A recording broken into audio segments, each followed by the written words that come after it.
There we go. We're live. Hello, everybody. This is a Magpie Movies live stream. First one in God knows how long. Hello, welcome one and all to this. I'm just doing a quick hour because I've the wife's at work, the kids are at school. I've got the day off from work. It's me and Eddie over here going to go on a live stream. And I thought I'd invite a few people that I know. They'll hopefully join in due course. But first of all, I'm going to bring on Jimmy. So Jimmy is from Scottish Geek Guy. Morning. Thanks for jumping in. I know you're working. So how long have I got you for? I can do it. I can do 45 to an hour, mate. Yeah. Spot on. Awesome. So I see. Is it a movie themed Christmas jumper you have on? It is. This is my. So I go all out for Christmas. My goal is to have 25 Christmas jumpers, one for, from December 1st to December 25th. Not quite at 25 yet, probably at about 12. But today is, let me see if I can zoom out there. Elf. There we go. I thought so today is Elf. I thought it was going to be like a Fallout, like a game. No, do you know, I'm not a huge gamer. I'm more of like a casual gamer. Fallout, even though it was a hugely popular game, it's a game I've never actually played, so I'm I dip in and out of gaming every now and then, and it's usually just to play quick games like Call of Duty, or I'll play Fortnite with my boy. Like the bigger games like Fallout and like Red Dead Redemption 2, things like that, I never get them because I never have the time to kind of sit and invest 40 hours in the gameplay as much as I would love to. Like pre-children, so we're talking a long time ago. I used to call January my Xbox month. This was back in the Xbox 360 days. The nature of my work, I more or less had all of January off. And you're in your early 20s or mid 20s. No children, no responsibilities. And I would just January was my Xbox month. So back then I would get games like that and sit and play them. But you're talking like 20 years ago. So it was like Halo 3, Gears of War 3, games like that. Since my lovely kids came along, a quick game of Call of Duty every now and then, or a quick game of Fortnite is about all I can afford to spend. Yeah, I mean, with regards to Fallout, because this is going to be a random ask. There's no topic for this kind of stream. This is just going to be people. I've invited people into the chat, so if they want to come along, they can more or less join it as well. So it's not particular. It's just a kind of a group chat for an hour. Yeah, with Fallout, I think I got it downloaded once, and I started to play it, but I just could not get into it. So I know obviously the Prime show is coming out, so that'll a cheap way of. It's a bit like, isn't it? It's like I'm not going to read the book. I'll wait for the movie. It's a bit like I'm not going to play the game. I'll just watch a TV show. Yeah. But I'm like you. Before I had kids, I don't think I was in. I think it was purely just FIFA. So every year it would be FIFA 19, FIFA 20, FIFA 21. But prior to that, I remember when I first started seeing the missus. So we're talking about 2007, 2008, whatever it was. She liked to call herself a football manager widow. Because Championship Manager or Football Manager, whatever it was, came out. Yeah. I'd have the laptop and I'd just be the one. She's like, you got to watch. I'm halfway through a game. 1-0 down. I've just brought subs on. So, yeah. I remember going away for like a romantic, when we first started dating, like went to like the log cabins, being the gentleman that I am. I took the laptop along so I could play Football Manager. Of course. But yeah, I mean, now, like, I know the PlayStation 5's out, but I've got no interest to get the PS5 because I've got the PlayStation 3, which I've got up here, I use now as my multi-region Blu-ray player, and that's all that basically is. I didn't realise the PlayStation 3 do you need to hack it to make it multi-region, or is it? And it is a right carry on. Right. It's one of those things, when like when the iPhones first came out, and if you updated them, but then your phone died, you were absolutely knackered because you had no idea what you were doing. And it was kind of those things. I'm like, right, so I'm trying to do all the instructions on YouTube of how to do it. I eventually figured it out, and I'm like, right, will it work? And so yeah, so touch wood, it works, it's fine. And the PlayStation 4 is my main console. I just use that for FIFA or the free monthly games. So I was going to possibly buy that Aliens Fire Wars or whatever Fire Team. That's the one, yeah. But it came out like last month on the PlayStation Plus, so I downloaded it for free. So, that's that's a prime example of one of those games where I did buy it with the intention of getting into it because it's a multiplayer, and a few of my pals had bought it, and they were heavily into it. But by the time, so I bought it when it came out. My mates had bought it when it came out. They started playing it right away. And I'm getting the invites through, and I'm like, no, I can't come on just now. I'll jump on later. By the time I was like ready, okay, I'm going to jump on. Let's try Fireteam. It was like 3 months later, and they were done. It was gone. So I have a copy of that I paid for, but I think I've played it twice. Well, I've installed it, and I don't think I've had the time to kind of sit down and properly get into it, because it is very much. It's a bit like what was that Star Wars one where it was just multiplayer only? Battlefront. That's the one, yeah. I'm guessing it's very similar to that, so you have to get into it that way. Right. I think no game will ever beat Alien Isolation, because I think that is the quintessential game. I did get that. I didn't finish it, but I did start playing it, and I was like, oh, this is quite good. I'll get into that, and then I never properly got into it. I think, was that a PS5 game or a PS4 game that I got that one? 4, because I don't have a 5, but yeah, it's a 4. Right. It might. I think I've got it for the PS5 because I think when it came out, it was discounted quite quickly, so I bought it for like 20 quid or something. So that's another game that I've got, but I've not really delved into. Only game I have, because majority of games I get, I play and I'd exchange them in. That's the only one since I've had the PlayStation 4 that does not get exchanged. I haven't played it again, but it's always there if I need to play it again. But it's just, I think from a movie spin-off to a game perspective, I just think that game's awesome. I'm hoping they do a sequel or some kind of offshoot of it, because because the aliens are scary. Well, not scary, but it's the robots, the androids in it that do me tits in. They're the ones that annoy me the most in that game. You have to keep going on YouTube going, how do I get past this level? How do I get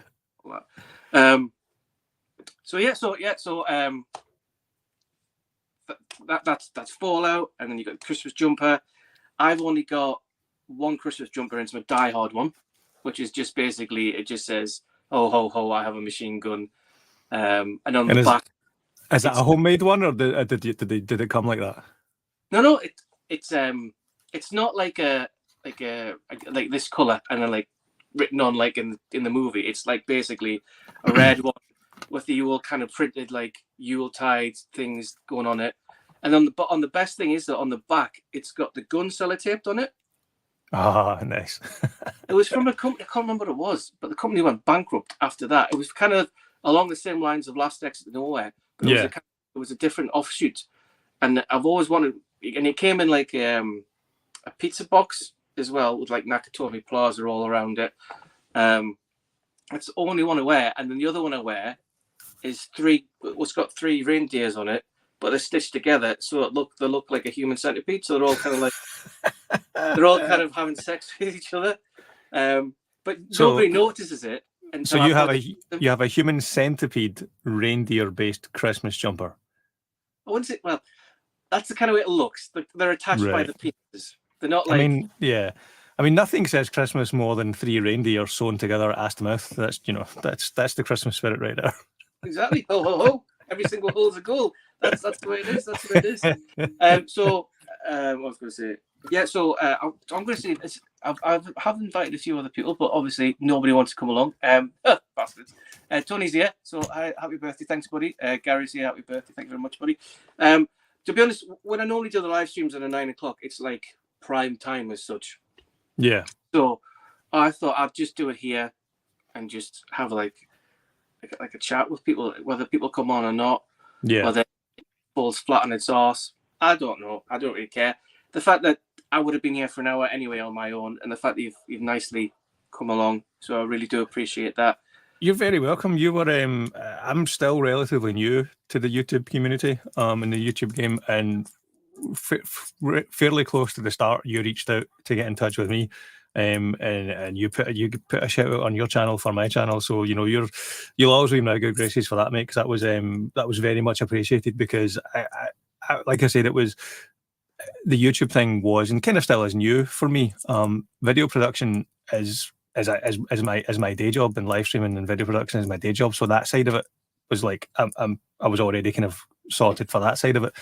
Yeah. But the community aspect was something that I didn't really know was a thing. So folks like yourself, I'm going to give a shout out to Andy, Electric Geek as well, who got in touch with me just purely because they'd saw the stuff and they just wanted to get in touch. So that was like a lovely wee bonus to doing YouTube, because when I first decided to start, I didn't actually know that was really a part of it. So, you know, it's a whole other aspect and a whole extra, aspect to it that's nothing but a positive, you know. So I agree.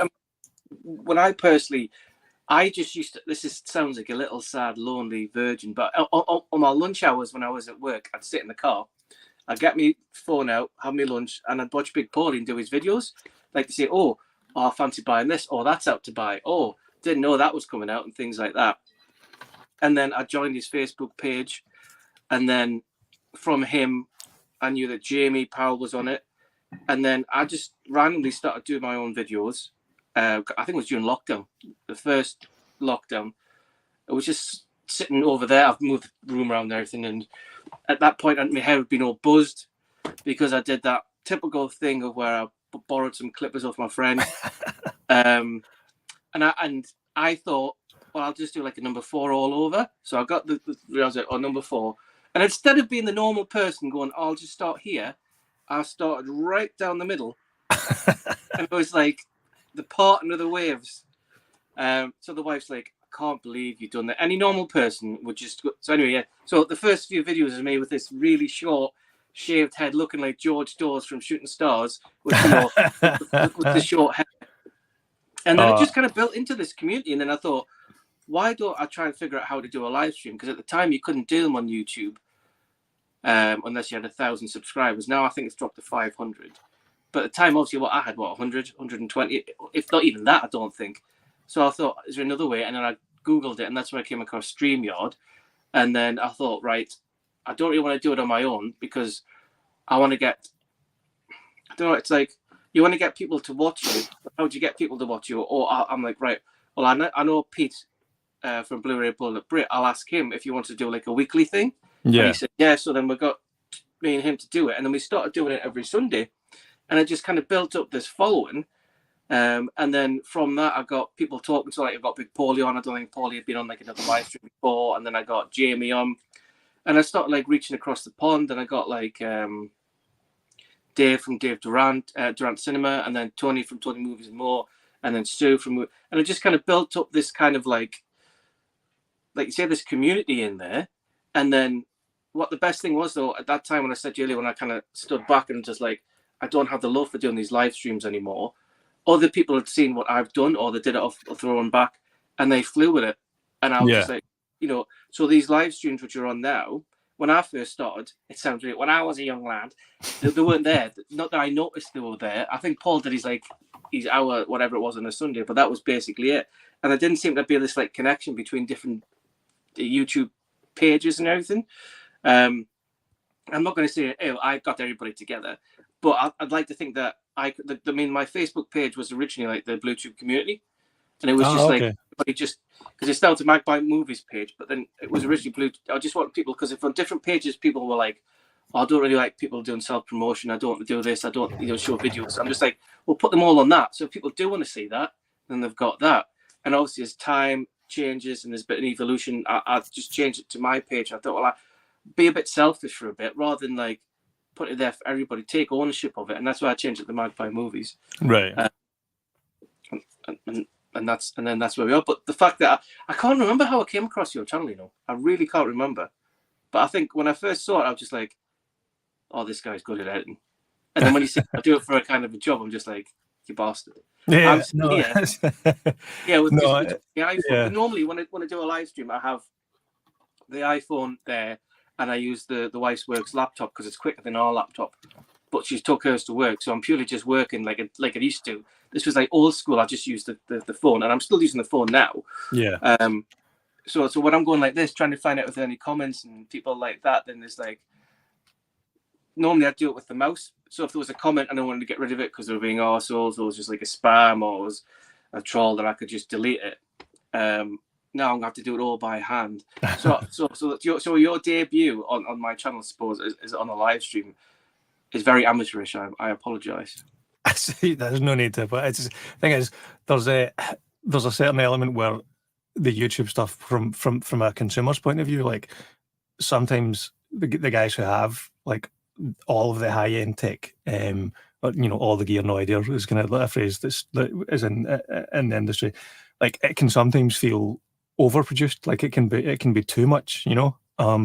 Like right now, yes, I've got quite good gear because it's my job, but like I'm not using all of it. Like I have in my setup here, like I use a lot of this when I'm managing virtual live streams for clients and whatnot. So I kind of have like a home studio semi-permanently set up, but that's for work. It just happens to be here, so I can use it for YouTube, But there's nothing wrong with just using your phone or just using using your laptop, I mean, every seasoned content creator or video producer that I know, if you ask them, what's the best camera to use, like the one in your pocket, the one that you've got, if you happen to have a good quality camera, use that. If you only have an iPhone 8, use that. Like the best quality camera is the one that you've got. The best camera to use is the one you've got. Not like when me and you were younger. Christ, when you used to get your Vodafone flip up camera with the really pixelated videos and everything. Now it's like on Christmas Day, the wife's like, "Are you getting your camera out?" I mean, I've got like my dad gifted me his old one, like a Canon thingy, my Bobby. But I'm just like, there's nothing wrong with stuff. Like when it comes to taking pictures and videos of the kids and the family events and things like that, like I haven't taken, like I've got a good couple of like high end cinema SLRs that I use for work. I don't take them on holiday. I don't take them on days out with the kids. Your phone, if you've got like a decent phone, that's more than enough for like, for taking good pictures and good videos of your kids when you're on holiday. And then it means you don't need to worry about taking like, like a camera and various lenses with you on it. I used to do that like back in like, I think when my first was born. So like back in like, 2012, 2013-ish, I would take the bigger camera, the SLR, the full frame SLR, and like one or two lenses with me, like everywhere I went, But as life kind of like went on and more kids came along and the quality of like mobile phone cameras kind of got better and better, it got to the point where it's like, do I really need to take the camera bag with me when, when I've got this in my pocket, Exactly. It's like now if I go out with the kids for like a birthday party or on a holiday, like for example, when we went to Canada with my mum and dad earlier on in the year, me and the missus went to Niagara Falls with my cousin, took a few pictures. You go to somewhere and you've got Wi-Fi, I can create a folder and I can share that with the mother-in-law back here in Dalton. Yeah. So she'll see it instantaneously. Whereas I remember going back in the day, it would be a case of we go away on holiday, you come back, you go to your local photo developing shop, you'd give them the rolls, you'd go back a week later, and you get. So if you've accidentally went, I'll do a rude one, this topless. You see all these people in the back going, we're going to keep that one, John. We're keeping that one for later, But you don't. So they've all obviously got out of business and things like that. I always remember down one of the back streets, on the side streets in Newcastle. We used to go there all the time, and you used to just know them. And you just used to walk in the shop, and you had that smell of developing fluid when you went in there. It's like when you go to a carpet place, you have the carpet smell. I used to go in there, was that developing fluid. It was just. But yeah, you don't have that now, or even when you used to get the fun ones in here. You just take it and you just give them the whole camera to develop. It was the disposable cameras. Yeah, remember, like man, like kids. Like I'm old enough to remember that as well. It used to be a big thing at weddings as well, like in the early 2000s. Like take pictures. Every table, like every table at a wedding had a disposable camera that was just left there. And then you would take the bride and groom, like the next day or, the next week, they would take a carrier bag full of disposable cameras to like the local boots and get them developed, whereas now, I've just remembered, I'm not going to be rude here, but the window cleaner's just arrived. I just need to unlock the garage because the wife didn't remind me. So I'm just going to run the garage, unlock it, let me in. Give us 2 seconds. No worries. That's fine. I'll vamp while Paul's away chatting to the window cleaner. Whether that's a euphemism or not, I don't know. Everyone can speculate what Paul really means when he says he has to open the garage for the window cleaner. Comment below what you think he's actually doing, but keep it PG-13-ish or 12A, I suppose. PG-13. Speaking of 12A and PG-13, here's a random thing to vamp about while Paul's not there. How annoying is it that sometimes a movie will be PG-13 in America? So you think it's going to be a 12A over here, but then it comes out here and it ends up being a 15. Case in point, the recent Five Nights at Freddy's. My boy is a massive Five Nights at Freddy's fan. He's played most of the games. He's read, a couple of the books. He's very much into FNAF, into Five Nights at Freddy's. So when the movie was announced, he was like beside himself. And I was like, it might be a 15 or even an 18, so don't get too excited. And then the trailer comes out, and in America at least, it's a PG-13. So I was like, chances are that's going to be a 12A. And then lo and behold, it comes out in the UK, and it's a 15. So couldn't go to the cinema to see it. So how was... Oh no, we were just talking about, the euphemism of what seeing the window cleaner and opening the door actually means. Yeah, I remember those smutty BBC things. This guy with these really shaggy long hair coming in the window. Oh, ridiculous. So yeah, sorry about that. That's all right. That's all right. I was randomly vamping about the PG-13, 12A, 15 thing between America and here. How annoying it is sometimes if a movie will come out in America and it's a PG-13. So you think, that'll be a 12A here, so I can take the kids to see it. But then it comes out in the UK and it's a 15. Like my boy is a huge Five Nights at Freddy's fan, was desperate to see the movie. It's a PG-13 in the States, but a 15 over here. So I couldn't. He's only 10, so I couldn't take him to see it in the cinema. Same with both Venom movies. Like he's a big Venom and Spider-Man fan. PG-13 in the States, 15 over here, so couldn't take him to see it. Yeah, the thing is with Five Nights at Freddy's. Have you watched it now? Yeah, I've watched it. Yeah. No blood in it. I know. It was very tame. Like there's one shot in it. Spoilers if anyone's not seen it. With the hand on the window. No, not even that. But like, there's the one shot where the is it the babysitter gets eaten and like she gets bit in half and her legs fall down. Yes, that's literally the only shot where I was like, okay, that's maybe pushing the 12A certificate a wee bit.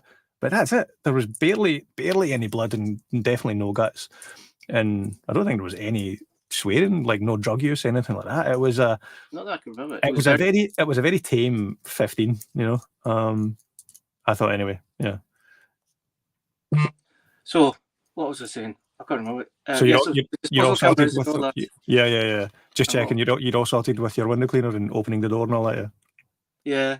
It's just downstairs cleaning herself up now.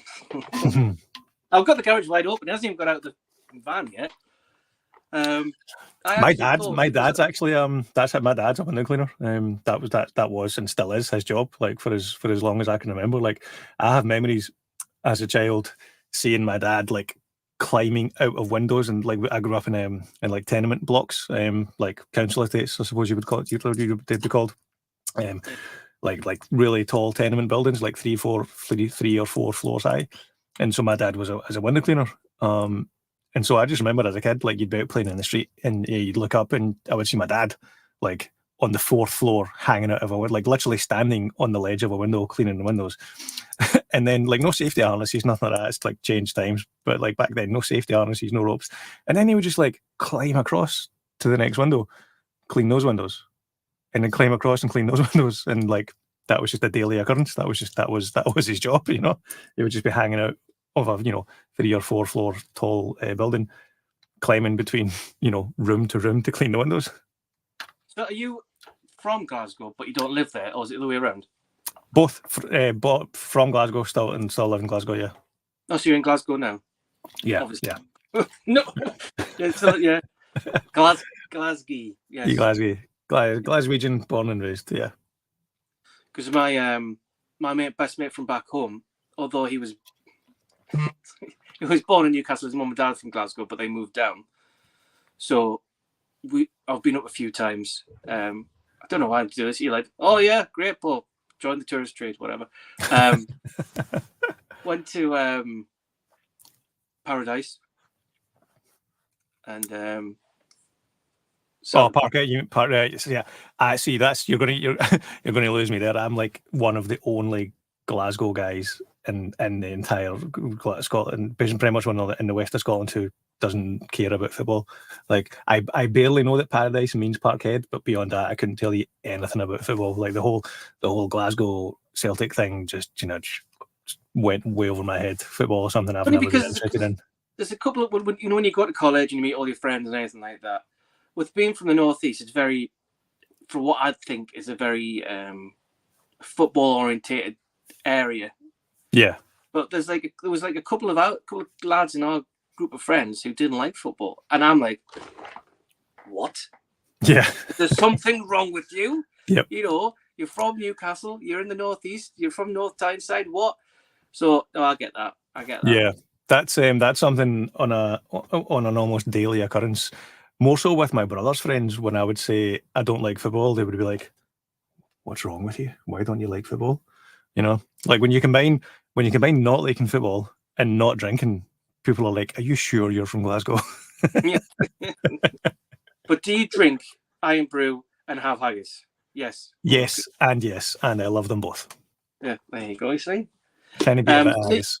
It's just weird when you. I think because you're in the mindset of me growing up and everything, it was like football.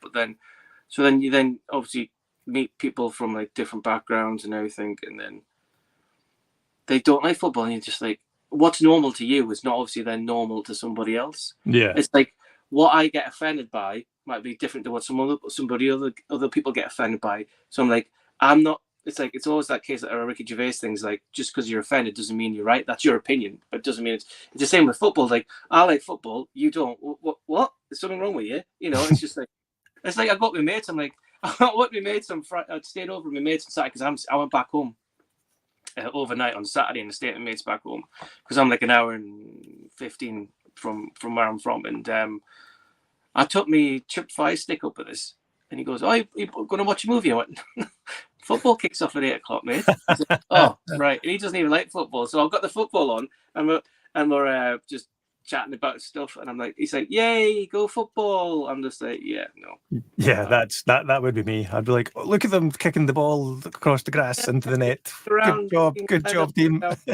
Yay! Yeah. The only time I really get involved with football is in the World Cup. I usually bet on one or two of the teams through my brothers, like sweepstakes for the family sweepstakes for the World Cup, and I'll choose my team based on the strip, based on I like those colours. I'll go with them, but inevitably that means I've picked Uruguay or something like that, and they're never going to win. Lovely yellow combination. I remember one year I got Trinidad and Tobago, I think, because they had I really liked their strip, and I was like, yeah, they're probably got no chance of winning. Yeah, you're right. I mean, because international football, I'm not really that bothered with qualifiers or friendlies, anything like that. World Cup, European Championships, that's it. Yeah. Obviously, you guys up there don't get that very often because. To anyone else, that would be an insult, but to me, I'm like, do we not? I have no idea. Fair enough. So, since we'll go back to the film thing, have you watched anything new? Yes. You were talking about phones earlier on. I watched Blackberry, which I don't know if it got a cinema release in the UK, but I think it's on Paramount Plus, or you can rent it through wherever you rent your movies, or if you do other things to get movies, you can watch it that way as well. But yeah, so it's Blackberry, which it's a shame because I actually really enjoyed the movie, but I would have never known it existed if it wasn't for. So it stars one of the guys from It's Always Sunny in Philadelphia, which is like a popular comedy show. It has been going on for like 17 years or something like that. So Glenn Howerton, who plays Dennis in Always Sunny in Philadelphia, they also have a podcast that I've just started getting into as well, which is great. Like if you're a fan of the Always Sunny in Philadelphia show and you haven't checked out their podcast, check out their podcast because it's hilarious. Like they basically, I don't know when they started the podcast, maybe a couple of years ago, but they basically watch each episode and talk about, the making of the episode, but inevitably it goes off the rails and it's nothing to do with the episode and it's just the three of them having a laugh and it's brilliant. But he was on the podcast maybe 4, 5, 6 months ago or something, and he was talking about a movie that he was making about BlackBerry, and I was like, oh, that's quite interesting. But it wasn't. Like I said, I don't even know if it got a cinema release in the UK. But I'm aware of it because they were talking about it on the Sunny podcast. I had a look at the trailer on YouTube and I was like, oh, that looks pretty good. I'll need to check that out when it comes out. And then, like I said, it didn't. I don't think it came out in the cinema here, but I saw it on. I'm sure it was Paramount Plus. I saw it on, and I was like, oh, I'll check that out. So yeah, that's really good. It's kind of like the Social Network, but instead of Facebook, it's the BlackBerry phone. But like I never had a BlackBerry, but I remember the bubble of BlackBerry, like BlackBerry being like the main thing. Like I think I was maybe a wee bit too young to care about BlackBerry because it was more of like a businessman's like phone, yeah. Because it was the first. I mean, if I remember rightly from both Life and the movie, like it was the first handheld device that was a phone and an email machine. You could get your emails on a BlackBerry. So I remember a lot of business people and adults, and I remember my brother, I'm sure, having a BlackBerry. So I watched that maybe 2 or 3 nights ago. Yeah, that's really good. So if you can find that, I would recommend that. Yeah. What about yourself? The wee thing about BlackBerry is we had our first daughter, and the wife had a BlackBerry, and obviously I had an iPhone and she had the BlackBerry, but it still got the plastic buttons. So when so the kid would just put the bed down to sleep, and I'm lying down trying to get some sleep, and all I can hear is the little plastic buttons going. And she's just like, I've given birth to this child. I'm breastfeeding this child. You're trying to get as much sleep as you possibly can because you've got nothing to do, and you're complaining about the BlackBerry buttons being pressed. So she got an iPhone after that. With regards to what have I been watching? I started to watch. Oh, I think this is the problem, right? I was thinking the other day, I might do a video of like all the things I've watched, but then I'm like, nobody wants to interest in what I'm watching. I wouldn't say that. No. What I mean is, I don't know. It sounds weird. What did I watch? I started watching Killers of the Flower Moon. Right. Because that's come on streaming. I mean, it'll be on Apple TV soon enough. Yeah. I went to see Napoleon, but I did a review of that. So everybody knows I went to see Napoleon. I did start watching Dark Skies. This is what I do. I start watching a movie and then I get distracted and I'm like, I'll watch it later. So I don't go back to it. I'll tell you, I started watching last night and I was getting into it. And when you're watching something and you're going, this is really awful. It was Werewolves of the Third Reich. I mean, with a title like that, I can't imagine that it's awful. It's just, I thought, I'll give it a go. But I'm watching it. I'm like, there's a lot of stuff in here, like phrases they're using, which is copied from other films. And it was so. I mean, it's low budget, and this was low budget, and there were werewolves, and it was on for an hour and a half, and it was really poor werewolf came in about an hour and 10. Wow. And then the film, and then I got to a stage. I'm just like fast forward. I just want to get to see any bloody werewolves here. And that was that. And then I've been watching a lot of documentaries about John Lennon because I'm getting back into the Beatles and music and stuff. Yeah. There was a one which was like a dramatization of the night he got shot from the perspective of the hospital. You know how they did like Parkland for like Kennedy. Yeah, that was good. I like that. Yeah. And then, so they did a one with John Lennon, but it's kind of from the perspective of the reporter who was there because he'd been hit by a motorbike. No, he was a cyclist and he was in the room. And then you forget a lot of this stuff about his death and everything. Yeah. About like how they actually opened up his chest and were like massaging his heart with it to get him properly going. And Yoko screaming, all that kind of stuff. You kind of know through everything, but yeah, it's just so on the back of that, I bought that off Vinted. Nice. The one off Cynthia Lennon. It was only like £3. I thought, well, I'll give that a go. I'm not a big book reader. What'll probably happen? I'll go, I'll start to read that. I'll get about 3 chapters into it, and I'll just start collecting dust. Like all the autobiographies I own. I've got like Joy Barton's autobiography, Craig Bellamy's autobiography, Simon Pegg's. Bear Grylls, Zach Bagans, and I start read them, and I just put them down, and then they're in the loft somewhere now. I'm the same. I have been reading the Will Smith autobiography since I got it for Christmas 2 Christmases ago, and I'm about halfway through, I think. But with that one specifically, it kind of feels like you're going to get to the end, and obviously he wrote the book before he did the slap at the Oscars, so you're going to. I think whenever I do get around to finishing that, I think it's going to feel unfinished because obviously, like probably the most significant, the most newsworthy event in his life happened after he wrote his autobiography. And it's also come out as well, isn't it, that him and Jada or whatever, they're not even actually probably together. Oh, I gave up trying to follow that,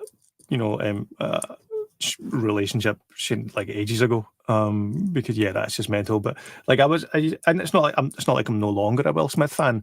Most of his movies I do enjoy, and I think he is a funny guy, but just clearly has some issues, and I'm sure they're related to his non-relationship with his wife.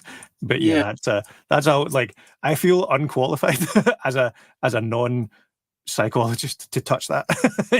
Like, you've got issues, mate, you should deal with your issues, and then get back to making good movies. Well, that's why I got the John Lennon one from his ex-wife Cynthia's book, because it kind of exposes him as a bit of a wife beater to begin with before he got into the Beatles. Really? He used to knock her around a bit. Wow, I did not know that. She kept it quiet, and then there's obviously also the bit that she couldn't tell anybody publicly that they were married because of the girls and everything like that, affect their image and everything. But apparently, he because some of the songs, lyrics in some of the Beatles songs is like, if you listen to them when you know what he's kind of done, then you understand it. So that's why I thought, well, she's dead now as well, so obviously he is as well. But no, I thought I'd get it from like her perspective. I mean, I always have John Lennon high on like a pedestal, because before I got into the Beatles, I was like Oasis, and a little bit more of Oasis. And then my dad was just like, here's the Blue album, because Oasis did a cover of I Am the Walrus, and my dad went, here's the original. Now then I got into it, and I think from that, and then watching A Hard Day's Night, Help, Magical Mystery Tour, then back in the mid-90s when the anthology came out on ITV, right, watching that week after week, and because I think it's the same, isn't it? Like when the Spice Girls came out, Ginger Spice is my favourite, or Sporty Spice. It's a bit with the Beatles, you always follow one when they break up. Well, back in the day, but whose solo career you would always concentrate on. Yeah. And for me, I've always been gone down the John Lennon route. I mean, I know that James Lack over at Movie Bug, he's a big vinyl collector, and he goes down the George Harrison route. Although he gets all the other stuff, but he's more George Harrison and I'm more John. It's a bit like Liam and Noel Gallagher. I'm more of a Noel Gallagher's High Flying Birds than I am a Liam Gallagher, because I think Noel's the more talented person of the two. Yeah. I mean, people will be like, yeah, but Paul, they're both arseholes. Well, maybe they are, but this is the more talented arsehole. One's a talented arsehole, and then the other one's just a loud arsehole. Yeah, this is true. Yeah, exactly. Yeah. So that's why I've always gone the John Lennon route. So I've gotten into the John Lennon stuff again, and then got the movie. I'm trying to think of what I watched. I watched Five Nights at Freddy's. I've started to watch 2001 Maniacs, the Robert Englund. All right. I saw the trailer for that, but I've not seen any of it. Yeah, it's not very good either. Is it? How they did that documentaries about Friday the 13th and Nightmare on Elm Street, those kind of 101 film, whatever they are. Yeah. Well, the new one, Robert Englund, Hollywood Dreams and Nightmares. Yes. I watched that, and that's why I thought, I'll watch 2001 Maniacs. Is that good? The documentary is really good. Yeah, it's very good. I've had the steelbook for that, like, on my watch list on eBay a few times, but it seems to go for quite a high price, and I'm just like, I'll pick it up when it comes to, when I can get it for a decent price. Because I've not put it out yet, but I did a Nightmare on Elm Street movie marathon over October. Because I realised I hadn't actually seen all of the Freddy movies. I was like, oh, that's interesting. I'll sit and it's Halloween time. I'll do a Elm Street movie marathon. So watched all like 8 or 9 or something, when you including the remake and including Freddy versus Jason. and it turns out most of them are pretty shit. They are. Yeah. And I was surprised that A, I hadn't seen them all, and B, yeah, like the middle few movies, like 4, 5, and 6, are bloody awful. Like, so the first one's obviously a classic, and I really liked New Nightmare, like, which was like I feel like that was a precursor to Scream. But yeah, so that's what, like, that'll be a video that'll be on my channel, hopefully before Christmas. Spoiler alert, they're all shit. Yeah, well, 2 of them are good. I would say 2 of them are good. Yeah, because I started doing exactly. That was, God, when was it? I don't think it was last year. It must have been a couple of years ago. I started watching them all because I'm just like, I remember watching them like on VHS when we used to record them off the telly and then watch them back. Yeah, and that's how I used to watch them. But what I did properly do was I sat down and started watching all the Friday the 13th. Oh, that's probably what I'll do next Halloween. Jesus. I think to get a cult following. You know, I really like the first one. It's pretty bad, but it's really, I do enjoy the first one. But all the other ones, and if anybody's watching this, they're probably, obviously, they're just basically the same storyline with different characters. Yeah. You know, it's almost like the same thing, except we don't know how to kill him at the end. And then they did the one where he wasn't even in it, and then I just lost interest, and I was just like, these are all really bad, really bad. But Yeah, it gets a lot of hate, but I don't mind the remake of Nightmare on Elm Street. that's one of the ones that I liked, and I talk about this in the video that's not up yet. If the remake had came out and the other movies didn't exist, I think it would have been received much more warmly. There's the remake doesn't. I just think it's not that it was hated. I just think like no one bothered with it. But the remake is the remake is pretty decent. And what's his name? Jackie Earl Haley, is that his name? Yeah, he Rorschach. Yeah, Rorschach. He's good in that. You know, I mean, it's again. I think he'll forever be Rorschach. Like that's his career defining movie for better or worse. But he was a good Freddy, I thought, and his Freddy was a good Freddy. Like that's again, I think in the shadow of the original and decades of sequels that are terrible. I think it just got regarded as another Freddy movie. But I think if it was on its if it was taken by its own merit, it's pretty good. Yeah. Hi, Paul. Hello, Wally. Oh yeah, how you doing? How we doing, big man? I'm pretty good. How you doing? Not too bad, not too bad. What's in the? Are we going for a festive Costa drink or is it a regular drink? Boring. Boring. Decaf latte. That's it. What's the point? Yeah. So, Jimmy, you've never met Paul before, then, have you? Not officially, mate. No, nice to meet you. You too, mate. You see, I told you Jimmy's a good thing, didn't I? Because I told you about all these good videos and everything, and here he is in the flesh, as such. Yes. Thank you very much. Thank you very much. So, what are you up to today, Polly?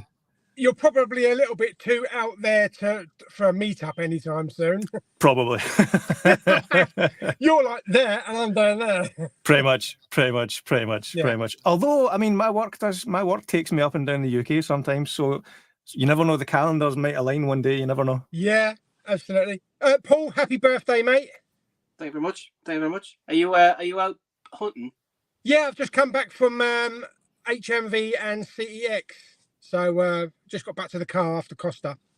So I thought I'd pop on for a little bit. Probably might not be too long. Also, the reception around here is really shit as well. That's all right. I mean, we're only going to be on for another 10 minutes or so because I want Jimmy to get back to work and not take too much time off and get bollocked for it or something. I mean, you want me to get back to work. I don't want to get back to work. Okay. That's the benefit of being self-employed. Like I can take as much time as I want, but the work will still be there for me when I'm no one's going to do it for me. I thought you were like worked for a company or something. No, I'm self-employed. So like, I mean, it's boring as hell, but I'll briefly mention it. So things like if there's a dental conference somewhere and they're live streaming it for people who can't be there, and you're putting the slideshows on the screens in the conference center and stuff like that. I'm part of my job is me doing that, being the tech at the back of the room, like, on a wee mixing desk, put the slideshows on that screen, put a close-up on the speaker on this screen, and do a picture-in-picture for the virtual audience, so that's like half of my day job, so to speak. So it's, it's doing stuff like this, but for other people talking about boring things. So 2 questions about self-employed. Cool. One, can you ever lay in and get up whenever you want? And 2, do you sit there in your pajamas doing your work? Funny you should mention that, because on the bottom, no, I'm kidding. Naked. So the first question is no, but not because I'm self-employed. The answer to the first question is no, because I have kids. And the second question, yeah, there genuinely on more than one occasion I've been on a virtual event Zoom call. I've got like, a polo shirt on top and like joggies on the bottom, because I only need to be on camera for 10 minutes. And I'm like, well, there's no point in getting fully dressed for this. They're only going to see from like here up, It's like the newsreaders, isn't it? You don't know what they've Yeah, got. so, I mean, people joke about that, but I guarantee you, everyone does that, especially during COVID and post-COVID. Like, I don't bother ironing the shirt anymore either, because I'm just like that. They're only going to see this bit, as long as it's not like mega crumpled. It's fine. It's the same with me at work, because where I sit now, where this is in front of me, I've got the PC or the virtual PC, and then the phone and everything. When I'm on the phone and everything, I could sit here bullet naked, nobody would know. Obviously, the people outside the window will probably be like, yeah. God, working again. So He's only fans. Does that mean you do go to see the window cleaner bollock naked, or you don't? Oh, he's got one of those big long. Let's stop that there. Let's not go down that route. So, have you done your shopping, Paul, and you finished, or are you in the middle of it? I've got Alsdur to go yet. Okay. And have you purchased anything? I have 4 items. One from HMV, 3, believe it or not, from CEX. Surprising ones as well, ones they don't normally stock. So I used up some of my voucher. Ah, Is this nice. the never-ending voucher that I used to have? Kind of, yeah. You just trade shit in and then reboost your voucher every now and again. I'm the same. I've got I think I've still got about 80 or 90 pounds on a voucher that started 3 years ago, because I traded in a bunch of old hard drives, and I got a surprising amount for them. And I was like, oh, that's pretty handy. So like, yeah, I haven't had to spend cash in CEX, I think, since COVID, I think, because it was COVID when I traded them in. The thing is, you got the Blu-ray, you end up buying the 4K, which most of the time includes the Blu-ray. So why keep hold of the old Blu-ray? So yeah, get rid of it. What's annoying with CEX is, for me, is that I used to do it a lot. I haven't done a CEX trading for ages. It's because the stuff that I would want wouldn't be in my local store, so I'd have to get it posted out to me. But now it's £3 per item. Yeah, they put the prices up a wee bit, sadly, yeah. Which I kind of, on the one hand, I kind of get, because it's not like they're coming from a central warehouse, they're all coming from the individual stores. But yeah, it used to be, it was like $1.95 postage for like a Blu-ray, whereas now is it $3.95 or $2? Anyways, yeah. It was like, you see a bargain and you see a movie you want on Blu-ray for £2.50, you think that's a bargain, but then you're like, well, it's an extra £3 for postage. It was like, it costs, the postage costs more than the actual disc. So you're like, well, I'm sure when it first started, it was a case of one price of postage for for how many ever you wanted. It was the good old days. I know, the disposable cameras and everything. Yeah. So that like this morning, I was sitting here with the wife last night, and she went, "I haven't got you much for your birthday." I'm like, "It doesn't matter. I don't really care, because we're old enough now. If I would like to get something, I'll go and get it. You know what I mean? I don't expect, I'm like, "Well, I'll tell you what. Can I get a movie?" She's like, "All right." And so I went to go on Amazon, and then Amazon wasn't going to get delivered till tomorrow. So I said, "Well, I'll just head into town after drop the kids off at school, and I'll pick it up." So I picked up Indiana Jones. And so I've got, I've even got Jamie's here as well now. I'm only just popping on for a few minutes, because I've just been to the gym. So I've just put my mobile data on, and just thought I'd wish you a happy birthday. Thanks, Jamie. Live and in person. Live and in person, yes. So I picked up Indy this morning. And then I also picked up a poster, which I know I've got quite a lot of posters at the minute, but I picked up a Beatles poster, so that's going to be getting framed and put on the wall shortly. I'm really going. This is my problem. If I like something, I'm like straight in, dive in. Everything's going towards it.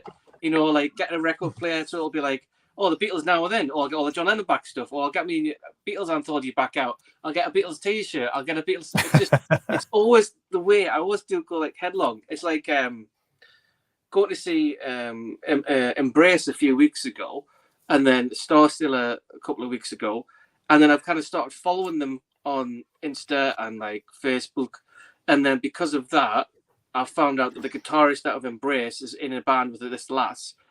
And I'm like, oh, they're really good. So I've started following them now, and I'm going to see them in April. But I'm all like head on now, so I'm in the car now. It's as if, it's like when I got back into the Hives, it was just the Hives. Everything I listen to is a Hive. I don't kind of switch it up with anything else. It's just one thing. And now it's obviously with John Lennon and the Beatles. It's just with the vinyl. So what you're saying is the social media marketing of all of these bands is on point. Yeah, the wife always goes to me, you are a commercial dream, because it'll be a case of, oh look, you got some McCain chips, right? But they've got festive on them. Oh, I'll have 2 packets, please. Yes, I'm a marketer's dream, she says. Every time. It's like now I've gone from like getting DVDs, which were expensive back in the time, to Blu-rays and 4Ks, which now are more expensive, to go, I know, let's make a hobby even more expensive. Let's jump into the world of vinyl. I'm the same. I only maybe a year, no, maybe 2 years ago, I started collecting. So you can see one over there. I started collecting vinyl, and that's been like, as well as like a stupid amount of Blu-rays and 4Ks and steelbooks. I'm running out of space anywhere because I've got a stupid amount of vinyl records as well. But that's quickly became my new addiction, because like I'm a huge fan of alternative artwork on movies, and that's why I'm a huge steelbook fan, because I love how on most steelbooks it's not the movie poster that they use, it's alternative artwork, and that's like I'm a huge fan of that. And it's the same with vinyl soundtracks. And obviously with vinyl they've got a much bigger canvas to work with. So that's been my I say recent, but like in the past, definitely the past 18 months, that's taken over as the number one addiction. The number two addiction is still a huge addiction. Movies is still a huge addiction, but I'm probably spending more money on vinyl than I am on movies, or at least the same amount, I would say. And vinyl's not cheap these days, is it? What's it, like 40 to 50 quid each? And the rest. I think, yes, it depends. I mean, I think if you're getting like so up, where is it? So this one here, for example, I haven't opened it yet, but that just came today.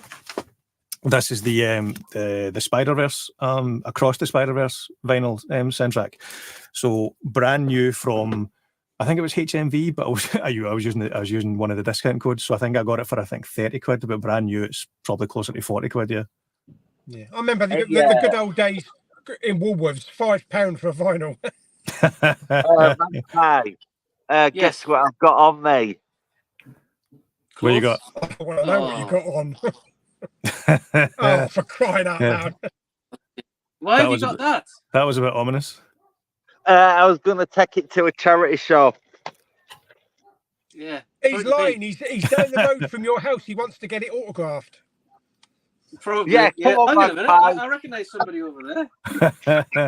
I think I'm missing the joke here, guys. I don't even know what that movie is. What's that? One Chance? One Chance. Basically, Paul looks like a low budget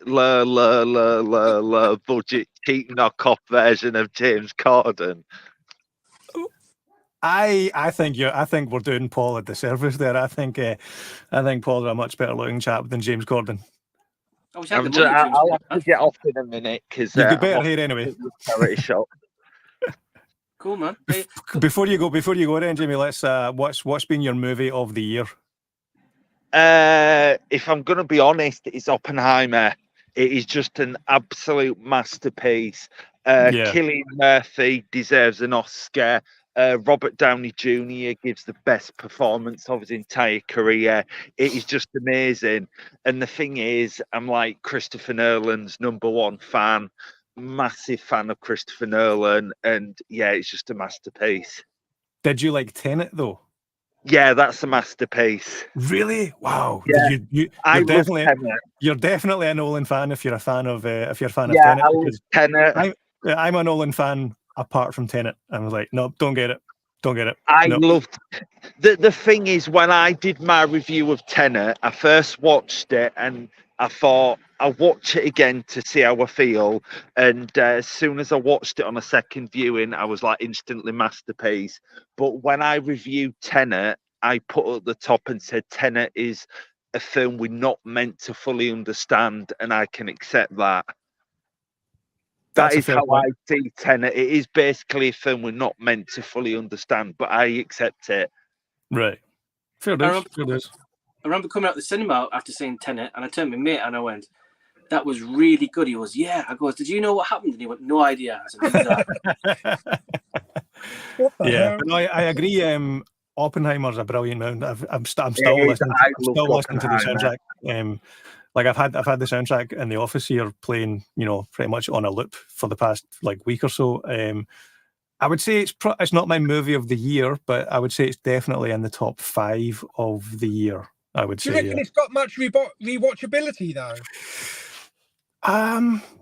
I would say in the same way that maybe something like because obviously it's an epically long movie where not a lot happens in it, so you're not going to watch it like at 9 p.m. on a Tuesday night because you're just going to fall asleep. But the only thing on a Sunday afternoon if you're watching a movie without any of the kids and you're wanting something that's not a blockbuster, I can see me sitting on a Sunday afternoon watching Oppenheimer. Yeah. The only thing I didn't want to happen in Oppenheimer, and I'm glad it didn't. So obviously Tenet's about a bomb. So no, not Tenet. Oppenheimer's about a bomb. So can you imagine if Oppenheimer bombed at the box office, and then can you imagine all the memes saying, "Oh, it bombed"? Yeah. I'm so glad that wasn't a thing, because if that would have bombed, yeah, oh god. Realistically, the bomb didn't feature that much in the film, though.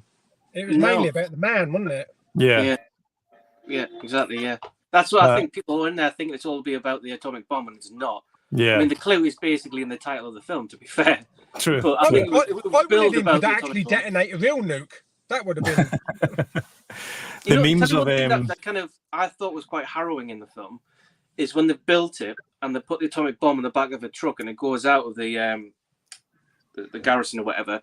I'm like, that's the bomb that's going to land and kill loads of people. That actual piece, which you could touch like that, just touch it now. Yeah. It's then going to be dropped out of Enola Gay, is it? What? I don't know. I'm sure the name of the bomber was Enola Gay. Oh, I don't know. That's a deep dive bit of trivia. No idea. But that was like, in theory, he could, that's then going to destroy. You know what I mean? And that's of all the film, that bit there, from a historical point of view, is like that's not going to exist anymore. But that's then going to, Yeah. So, what's your favorite film so far, then, Jimmy? Favorite films of this year? It's actually, I would say, my number one film of this year wasn't even released in the cinemas. It was a Netflix original, and it was Extraction 2. Okay. Like, I'm a huge action movie fan, and as an action movie, that's just a nearly perfect movie. It's like, I think I said it in my review, it's like it's part John Wick, it's part Twisted Metal, like a video game movie, it's part Call of Duty. It's I think my 3 favorite movies of the year in order, I would say, is Extraction 2, which again I don't think a lot of people even watched because it was not that it was kind of dumped on Netflix, but it was just put on Netflix. They did a bit of a press tour for it, which I thought was quite good because they don't normally do that for Netflix originals, but they did. The stars and the director did do the press tour as if it was like a big cinema release, but it wasn't. It was a Netflix release.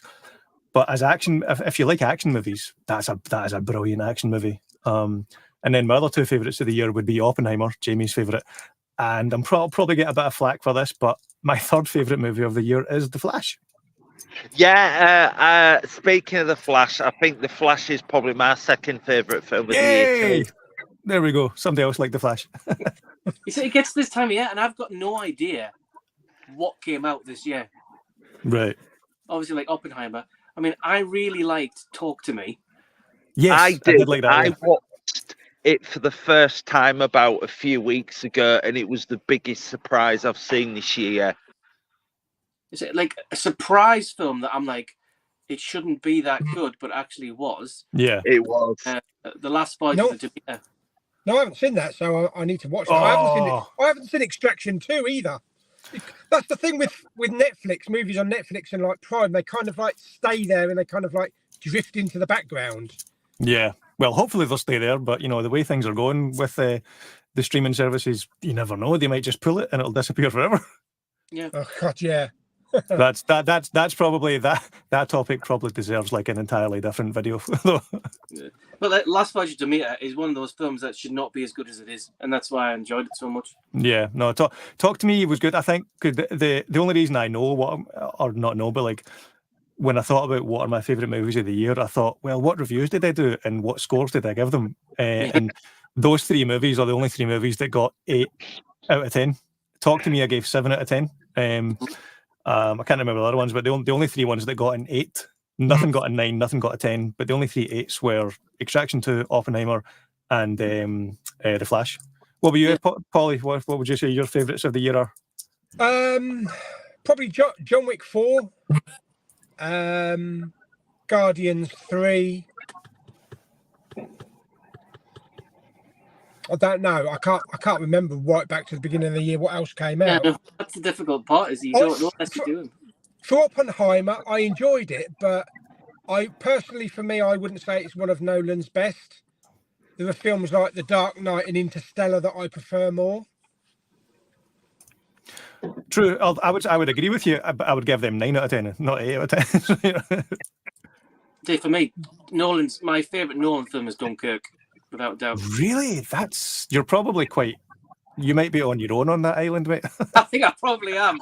Yeah, I really do like Dunkirk. I think the funny thing, because I came out of the cinema saying that, my mate went, "I just a poor man's Private Ryan," and I was just like, I just really, really enjoyed it. I just loved there was a ticking sound all the way through because it was against the clock. Yeah, I just loved that. I mean, I'll throw another couple into the mix. Spider-Man Cross into the Spider-Verse. Yeah. And Teenage Mutant Ninja Turtles Mutant Mayhem. which I am waiting for the postie to deliver today. I really, really enjoyed it. I'm trying to think what other ones. There's nothing else I can think that. Prey. Oh, I forgot about Prey. Yeah, Prey was good. Was that this year though? Was it? Was that not last year?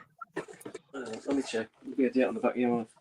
This is why I know I'm getting old, because I'm like this normally now I'm like yeah. No, Prey was good. Yeah, Prey was good. No, 2023 it says on the back of here. Ah, yeah, but that's when the disc was released. Did the movie not? I might be wrong, mate. I might be wrong. I thought the movie came out on Disney last year, but it was maybe this year. I might be wrong. I think it may have been on streaming for about a year before we got the physical. Yeah, yeah. There was definitely a big gap between coming on streaming and then being released on physical, because I think that was one of the first ones that came out, that one of the first like Disney Plus or Hulu originals that did get a physical release. Because I remember Prey came out and I really liked it, and I was like, well, we're never getting a physical copy of that, but I wanted a steelbook to go with my Alien Predator shelf, so I got a custom steelbook made of Prey. Loved that. That was great. And then 8 months later they actually do release it, and I was like, god damn it, now I'm going to need a double dip. Yeah. Didn't they release like the custom steelbooks with no discs in them? No. So that with the custom steelbook I'm talking about, it doesn't have a disc, but it's not an official release. It's not. Yeah. It's not like one of the ones like I know. So it's just a steelbook to put your bootleg in, really. Pretty much. Well, not even that. I didn't even get a bootleg of it. I was resigned to the fact that the only way to watch Prey would be on streaming, but I did want the steelbook just to go on the shelf with all of my other Alien and Predator steelbooks, because it felt like if there was a missing slot because Prey wasn't on that shelf. Well, that's what's going to be so great about like having the Mandalorian and stuff like that on the shelf, just to fill in the Star Wars gaps. I really hope they do release like Andor and Book of Boba Fett and stuff like that. Yeah, and then again, with matching artwork. Yeah. Sadly, I'll have to double dip on them again, because I got again for my Star Wars display shelf. I haven't got them all yet, but I did get customs made for Mandalorian, Andor, and Obi-Wan. And then they started releasing them for real, and I was like, oh, I better slow down on paying someone to make custom steelbooks, because they're actually releasing them now. I have heard from a few sources that there may not even be regular editions of the MCU and Star Wars ones. They're just releasing steelbooks only. I can see them doing that, and I can see them charging a premium for it because of that. You know, like because steelbook collectors, they'll pay more money, and I say that sadly as one of them. You know, so I can see companies not releasing like a regular Blu-ray for 25 quid when they can release the steelbook for 35 quid. It doesn't cost them an extra £10 to do that, but they make an extra £10 or 50, and people will pay for it. Because Loki season 1 and Mandalorian, they were like £42-44 or something like that, weren't they? What's weird about that is that the ones that we're getting have a matte finish, whereas the US ones are all glossy. Now, I would have thought there'd be a single print for them, and they'll distribute them around the world. Yeah, no, there's not. I remember noticing that a few years ago. It depends where you buy them from. I've got two. It's just total random tangent. I've got 2 copies of Desperado on steelbook. One is from the US and one is from the UK. The UK one is a matte finish with no embossing. The US one is a glossy finish and it's embossed. It's the exact same design, but 2 completely different finishes. And you're like, that's if you'd known that ahead of time, you absolutely would get the imported version because it's glossy and it's embossed. Whereas the UK, it's still a good design, but like it is weird that there's it's the same. Yeah, true. Yeah, it's going to cost them twice as much though. Whereas if they just did one single printing with gloss and embossing, it'll be cheaper for them. Yeah, must be 2 different plants they haven't printed. Yeah, there'll be a European plant and a North American plant probably, and then probably one in Mexico or somewhere. for Asia and for Australia and places like that. Yeah. It's like when they did Halloween Kills. The Halloween Kills steelbook we got, the one with the knife. It was exactly the same image over in the States to what we had, but we had it like on a black and grey, and they had like grey and red. That's and right. They released the Zavi over here, and we did both issues, didn't we? Yeah. So people end, if you're a hardcore collector, you end up buying 3 copies. The only slightly different steelbook. The only ever steelbook I have double dipped on is probably for one of the worst films, but I like is Mortal Kombat. Because I just like this one, and then you could round that with the Sub-Zero. That was the UK one. I'm just like, this one's so much better. Oh, so there's a third one you're going to need to get. Have you not seen the one that comes with the game? I have, but I'm not going down that one. No. Sure. Give it time. You'll get it. Magpie. Yes. I'm going to get off now. Okay. Well, thanks for jumping on, Jimmy. Appreciate it. I just thought, with your birthday, I thought I'd pop on for a few minutes while I'm in town and just have a little chat with you and Big P and that. But you all take care, won't you? Yeah, man. Thanks for coming on, dude. See ya. Thanks for coming, Jamie. See you later on. Mate. See ya. Well, to be honest, guys, I'm going to wrap it up anyway because I know that Jimmy doesn't want to. Well, he does. Yeah. I probably should get back to the work that no one else is going to do if I don't do it. And I'm going to have some lunch, and then I could spend here all day doing this. But you know what? I've got other stuff to do, which is less important. No, I'm not. To be honest, I've got my record player, and I really want to concentrate on playing on my record player. So thanks, Jimmy, for jumping on. Appreciate it. Nice to meet you finally. Likewise, and happy birthday. Thank you very much. And Paulie, thanks for popping on as well. And obviously, you've also done the introduction against it. I just bring people together again. So Jimmy and Big Paulie's there as well. And then obviously, if you're watching this on catch up or whatever, because you might be at work, don't forget to please hop across to Jimmy over Scottish Geek Guy.